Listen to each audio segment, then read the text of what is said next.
Welcome on into the Rock and Refuel Recruiting Roundup. Jason Jewell and Jordan Ham going over everything recruiting related in the state of Arizona. And Jason, it's been a couple of weeks. We want to highlight some of these offers, but first we want to start with a commitment. Sean Anderson over at Verrado. Yeah, so the big offensive tackle took an official visit to Montana. It was his only scholarship offer. It only took him a couple days to turn around and say, I'm committing to the Grizz. When I went out and watched Anderson play versus Liberty High School a couple weeks ago, he's a guy that's improved tremendously from his junior to his senior year. He's slimmed down a little bit. He dwarfs me, and I'm a big man, and he's 6'8", 300-something pounds, and that's exactly the kind of offensive lineman that Montana likes, and they've had great success with over the years. So I think it's a very good commitment, well, one for Anderson, but two for Montana. Now we're going over to the offers, and Jake Smith, we talk about him each and every week. 3 huge offers from Power 5 programs. Yeah, so the Notre Dame prep wide receiver, who's only a junior, has to be the hottest prospect in the state of Arizona currently. He added offers from Wisconsin, Arizona State, and Penn State all last week. And he's now above 10 offers. He's a guy that could arguably be the top prospect in the state. You watch his film, he can absolutely run because he's flat out fast. He's a guy that can play some running back, can play receiver, and is not a bad defensive back either.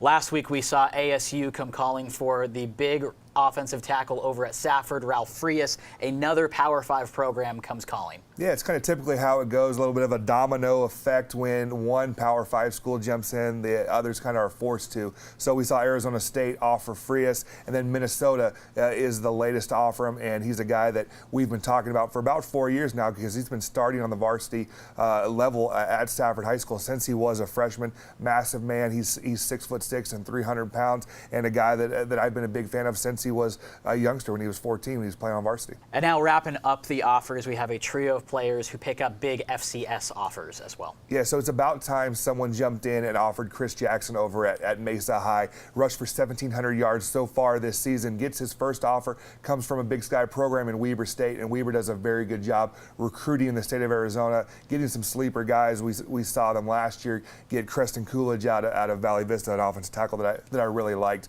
I know Montana is going to be here this week, and they're going to pop by and see Jackson as well, so I would expect another offer to come here pretty quickly for Jackson. Then the other 2 offers, Corvin Otanez, a big safety wide receiver over at Gilbert High School, got offered by the University of San Diego. You look at his stats, he's leading the team in tackles, but he also has 11 catches, 6 of those for touchdowns for the Gilbert Tigers this year. Then the last offer is Drayson Hall, the do-it-all guy that we've talked about so many times on the show. He has an offer from Yale. Our player of the week this week, there were plenty of really good candidates. Yeah. Big-time performances this past week, but we're going to go Ricky Pearsall over at Corona del Sol. Yeah, he had broke a state record. So he had 14 catches, 342 yards, which is the all-time state record for yards in a game, and he had 5 touchdowns last week in their game against Gilbert. Only a junior, has an offer from NAU. It will not be his only offer. He's very, very talented.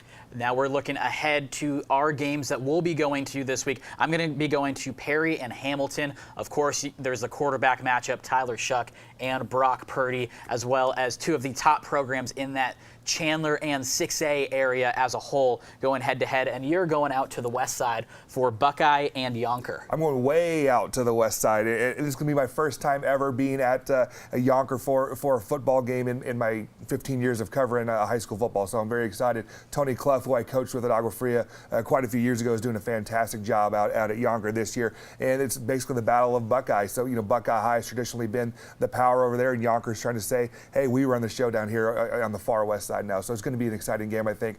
Both teams have some big offensive linemen I'm very excited to go out and see. Playoffs are just a couple weeks away. A lot of really big storylines, a lot of big-time players trying to pick up more offers. Keep it right here on the Rock and Refuel Recruiting Roundup on Sports 360 AZ.